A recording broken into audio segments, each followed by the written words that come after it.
Habibti, if your guy asks you why you're not working, just tell him being gorgeous is a full-time job. Yalla.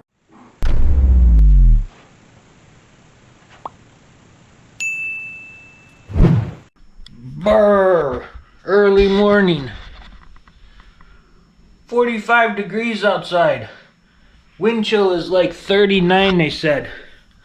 Only gonna be 57 today for the high. Brr, it's cold. I don't like cold. I don't like this weather. Good thing is, it's going to be back up into the 80s in about 36 hours later.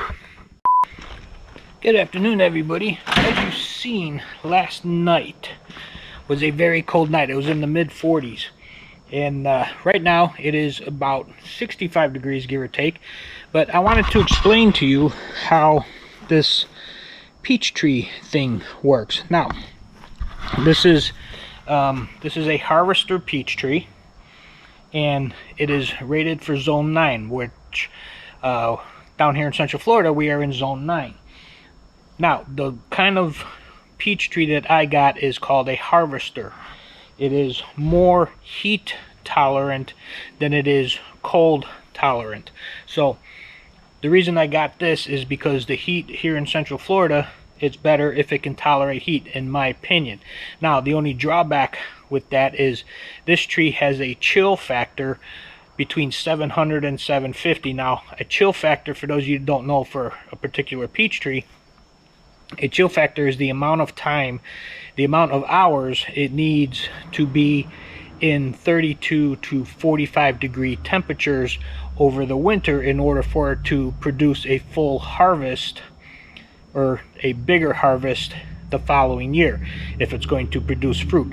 This tree probably won't produce fruit next year. It's probably going to be the following year, depending on how old it is. I'm not really sure how old it is, but that's what they said. But anyway, this tree is a Zone 9 high heat tolerant, which means the chill factor is higher. Normal chill factor here in Central Florida is 400 to 450 hours over the course of the winter. This tree is rated at 700 to 750 hours, which means we'll probably never get that high. So each year it's not going to produce as much fruit as it should, but it still will produce some. And like I said, I got the higher heat tolerance as opposed to the lower chill factor. Thought you guys might like to know that if you didn't know how that worked, or what a chill factor on a citrus or peach tree was. Now you know what it is, and it smells like skunk out here for some reason.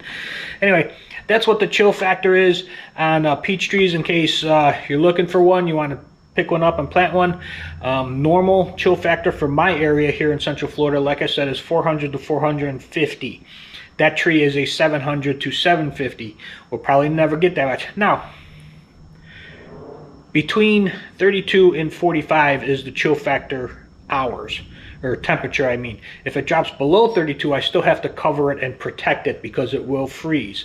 But between 32 and 45 is what you want, and that tree needs approximately 700, 750.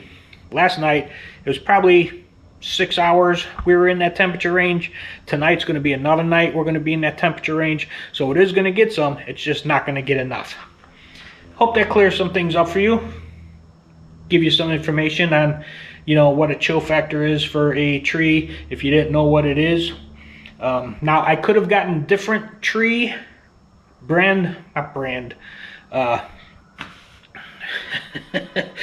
I'm at a brain cramp right now, but there's different types. Like that one's a harvester, they got different one. Let's just make up a name, you know, Julie's tree or whatever. But they got different ones, and they all have different heat tolerance and different chill factors. I am in Zone 9. Now, if you go up to Zone 8, the chill factor is going to be different. Zone 7, it's going to be different. So you need to make sure you get one that's good for your zone, number one. And then inside that zone, they have different ones with different tolerances. So use your best judgment. Do some research if you're going to get one. Make sure it does good. That tree is doing really good. Still has its leaves on it, which it should have lost most of them by now. But it's still very healthy. It is still got a lot of its leaves on. I'm filming this first day of December. The tree should have already lost its leaves. Most peach trees lose their leaves mid-October through mid-November. We're going into December right now. It still has all its leaves, and most of them, they are starting to fall. I did notice the other day there are a few that are starting to fall, so it is starting. But yeah, that tree is very healthy. I'm very, very happy with that tree right now. Anyway, guys, little FYI information for you about chill factors in peach citrus trees. Hope that helped. Hope that was interesting for you. Later.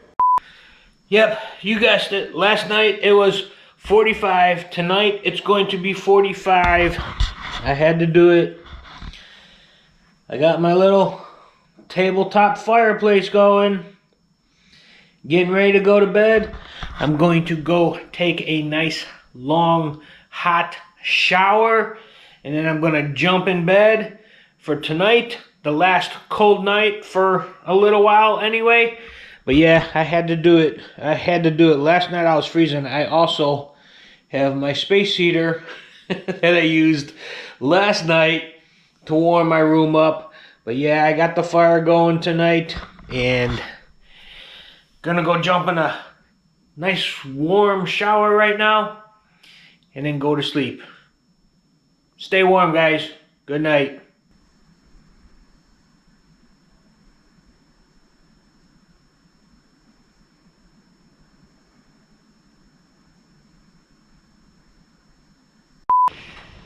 Good afternoon, everybody. It is a beautiful, I think it's only like 74 degrees today. Gonna go down to the upper 40s, lower 50s tonight, and then the next couple days going to be in the lower 70s again. But very, very nice, very, very comfortable. I'm gonna have to trim up this tree here soon. Getting some brown branches, which is good. I'm going to leave it go though, probably until the springtime, because the thicker foliage like that will help during the freezes and everything. But anyway, wanted to share this story with you. Driving home, my car went through, the Honda here went through some type of time travel warp type of thing. Because many years ago I put in a rear view camera, which is this thing right here, and then the camera is on the back of the car. It's an aftermarket thing, and it works through radio frequencies. When I hooked it up to the reverse light, so when I go into reverse, it triggers the camera to go on, and there's a transmitter that sends a radio frequency to the receiver inside the car. Now, this has happened a couple times before. When I'm driving, all of a sudden the monitor will come on, and I'll see, you know, the road or some other vehicle or whatever, you know, driving like with me, and I could, every time I've been able to tell what vehicle it was coming from that was transmitting a signal on the same frequency. A lot of times they're delivery trucks. They have a camera on the back, you know, watching their back door, is what most of them are. But today, driving home, going down 415, which is a 2-lane highway, okay? It's a 2-lane highway, and all of a sudden the thing popped on, and it did it for quite some time. But normally when that happens, it only pops on for like a few seconds here or there, and then it goes away, because as you get further away, you know, the signal goes away. But this one kept coming on. It'd come on for about 3-4 seconds, shut off for a couple seconds, come back on for about 5 seconds, shut off. But what it was showing me, this person was on a 3-lane highway. The camera looked like it was mounted on the front of the vehicle because it was going forward, okay? They were on a 3-lane highway, and it was like a big, wide open, wide-angle view. And it was showing me both sides of the highway. There was 3 lanes going this way, 3 lanes coming the other way. It was, so essentially it was a 6-lane highway.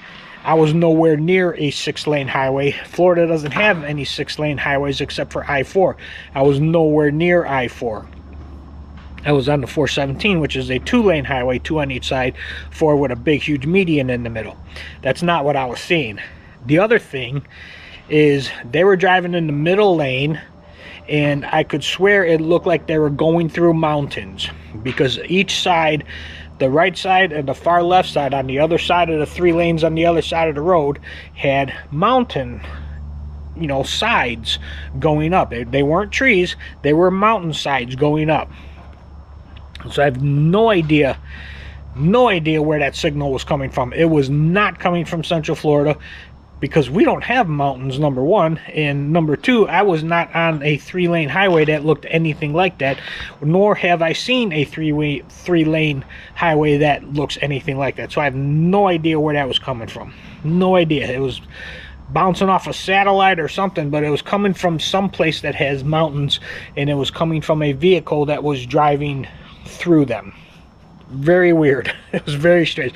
I tried grabbing my phone because it kept coming back on. I tried grabbing my phone. I wanted to capture it, but by the time I got my phone out, of course, the signal went away and it wasn't showing up anymore. But anyway, that just found that very interesting. It never happened like that before. But anyway, I'm gonna grab my garbage can, and that's it. This is getting long. 4 minutes. Yep, getting long. All right, guys. Later. 3, 2, 1. What is up, everybody? This how-to video. Time out. This week's. All right. 3, 2, 1. What is up, everybody? In this how-to video, I'm going to show you how to replace a toilet flush lever, however you want to call it. Okay, guys, here is the lever right here. It's connected through the front of the tank. All you do, you take it off, and this will slide right out the front. Feed it through the tank, like so. And then that is it. That is basically it. That is how simple that is to replace. Well, good afternoon, everybody. It is a really nice 70-degree day here in Central Florida. I haven't picked up this camera in probably a couple weeks. It's been a while since I've talked to you on camera here, with the holidays and everything that's been going on. But anyway, I wanted to make a tell you about something here. First off, this Saturday I'm getting the Honda cleaned. You can see it is getting dirty. The wheels are all gunked up from brake dust. I've been having to drive that because the Mazda is out of commission right now. I'm pretty sure I need a new TCM, which is a transmission control module, but I can't start looking into them until I take the old one out, because I need the numbers on the side of it. I don't know if I told you this already, but I need the numbers on the side of it in order to look for repair places, or, you know, maybe a remanufactured new one or something. But I got to get that one out first, which I'm going to do here in a couple weeks. I'm going to do that soon. But because the transmission is down and the Mazda is down, I've been having to drive the Honda every single day to work, putting 70 plus 72 75 miles a day on it, give or take. Now, I've never drove that car. I've had this car for what, 6-7 years, give or take, and in those years I've put 4,000 miles on it. In the last month and a half since the Mazda went down, I've been having to drive it to work every day, and I have noticed a couple things on it that I never really noticed before because I never really drove it. Number one, this car, it's a 2008 Honda Accord EXL. It came with 2 engine models, a 4-cylinder and a 6-cylinder. This one is the 4-cylinder, which, being good on gas, which it is, I get about 30 miles a gallon, 32 miles a gallon. I drive highway most of the time, so that's pretty good. The only bad thing is, being a 4-cylinder, it doesn't have a lot of power in it. Like if I want to speed up to get on the highway, it has a lot of trouble pulling the weight of that car. This is like a mid-size sedan car, and it's a little bit heavy. It actually really does need the 6-cylinder motor in it. The 4-cylinder, although it works, it's just, my opinion, it's just not enough. So if you're out there looking at cars, if you're looking at a mid-size sedan, a used car, a new car, and it comes with 2 engines options, either a 4-cylinder or a 6-cylinder, you really need to get the 6-cylinder. The 4-cylinder just doesn't have the power that it needs to move the weight of that car, because it is kind of a heavy car. But I just wanted to share that with you. Say hi. Like I said, I haven't had this camera in my hand in a couple weeks, actually, to be honest with you. But anyway, yeah, 70-degree day. Just got home from work. Gonna chill out a little bit, make myself some dinner. I got one more day of work, and then I'm off for 4 days for Christmas holiday. You're probably seeing this way after anyway, but yeah, one more day working and 4 days off. They're giving us the 26th off also, so that's kind of cool. Unfortunately, I don't get paid for it because I'm within the 90 days period, which kind of sucks. But anyway, it is what it is. Nothing I can do about it. It's a job. But anyway, yep, I'm getting that detailed on Saturday.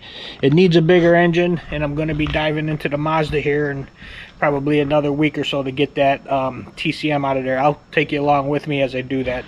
But anyway, that's it for now, guys. I'm going to leave you with the flag and the sun and the clouds and the blue sky. Later, guys.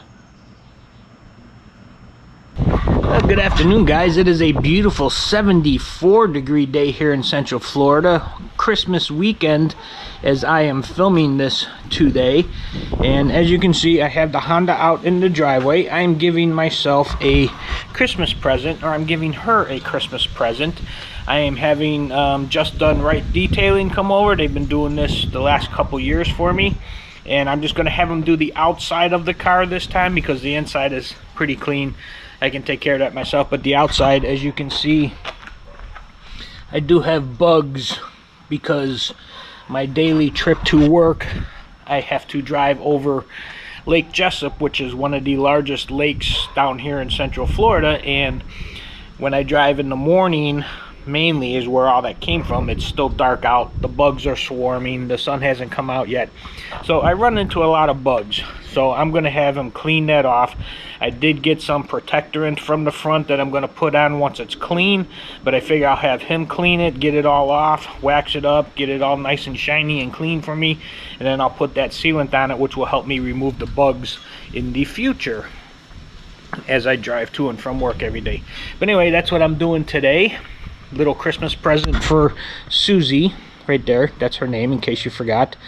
I'm gonna get her clean. He should be here in about 10 minutes, he said.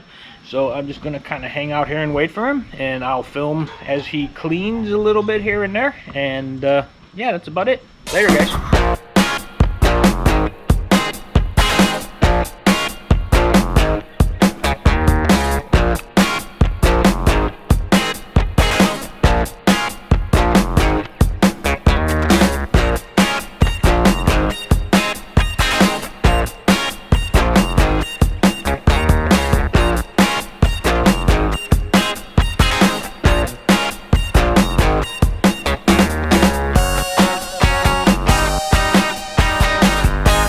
Alright, guys, well, he is done. He has left, and look at this. Look at this shine on this thing. He got all the bugs off of it, and just look at the shine. Look at the shine on this thing. The tires, the rims. I mean, this guy does excellent work, and he takes his time. He takes his time on his website and everything. You know, it gives an estimated time on how long it will take, and this is the 3rd time I've had him here, and every time he's been here, he has been here at least a half hour, hour longer than the time quoted on the website. He just takes, he takes the attention to detail. He takes his time. He makes sure that it's right. And he does, like I said, he does an excellent job. And he's right here local here in Central Florida. He's actually not 10 minutes away from me, is where he lives and where he came from. But yeah, look at that, guys. Beautiful, beautiful. Just Done Right Detailing. I'll put his information down here at the bottom of the screen down here. His name and phone number. His name is Greg. I'll put his phone number. Just Done Right Detailing is the name of his company. But yeah, I like him a lot. I'll probably have him, hopefully I will get the Mazda fixed in the next couple months and I can park this, but before I park it in the garage again, I will have him come out and redo it again just to make sure everything is right. But yeah, he does an excellent job. Greg, if you're watching, thank you very much once again, and hopefully I'll see you in a couple months. Later, guys.